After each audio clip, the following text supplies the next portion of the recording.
ये जिस तरीके से आरोप सिद्ध हुए हैं, कन्विक्शन हुआ है, इंडाइटमेंट हुआ है, काश अगर हमारी खुद की इन्वेस्टिगेटिव एजेंसीज जब इस तरीके की रिपोर्ट सामने आई थी उस पर इन्वेस्टिगेशन करते, फ्री एंड फेयर मैनर में करते हैं।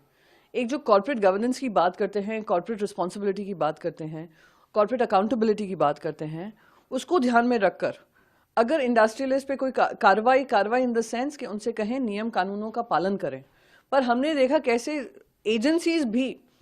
उनको डिफेंड करने में लगी हुई थी। सेबी आज तक उन पे आरोप नहीं सिद्ध कर पाई है, बल्कि दूसरे कोर्ट्स में वो आरोप सिद्ध हो गए हैं। उन पे कहा जा रहा है लाखों करोड़ों उन्होंने खर्च किए हैं ब्यूरोक्रेसी में, गवर्नमेंट ऑफिशियल्स पे कॉन्ट्रैक्ट्स लेने के लिए, सोलर पावर कॉन्ट्रैक्ट्स लिया, और वो उन्होंने इन्वेस्टर्स को, यूएस इन्वेस्टर्स में जो बॉन्ड्स थे जिससे वो पैसा कलेक्ट कर रहे थे, उन्होंने उसको रिवील नहीं किया है। ये अगर अदानी पे इस तरीके के गंभीर आरोप लगते हैं और इंडाइटमेंट होता है, ये हमारे देश के लिए, देश की क्रेडिबिलिटी के ऊपर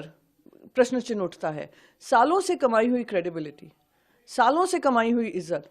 एक इंडस्ट्रियलिस्ट की वजह से गवा देना, मैं मानती हूं बहुत ही दुर्भाग्यपूर्ण है। इंडस्ट्रियलिस्ट बड़े, इंडस्ट्रियलिस्ट विकास करें, इंडिया की प्रगति में उनका योगदान रहे, पर इस तरीके से जो इंडिया में ही इन्वेस्टिगेशन होना चाहिए था, आज विदेशों में डंका बज रहा है। ये बेहद ही शर्मनाक है, दुखद है, और मैं उम्मीद करती हूं कि without losing any more time Indian agencies थोड़ा स्पाइन दिखाकर उनको सही कॉर्पोरेट गवर्नेंस के अंतर्गत उनसे अकाउंटेबिलिटी मांगेंगी। और ये कौन से गवर्नमेंट ऑफिशियल्स हैं जिनको ब्राइब दे देकर आज यहां तक पहुंचाया कि उनके पास इतने कॉन्ट्रैक्ट्स हैं कि दुनिया भर के सबसे अमीर आदमी बन चुके हैं।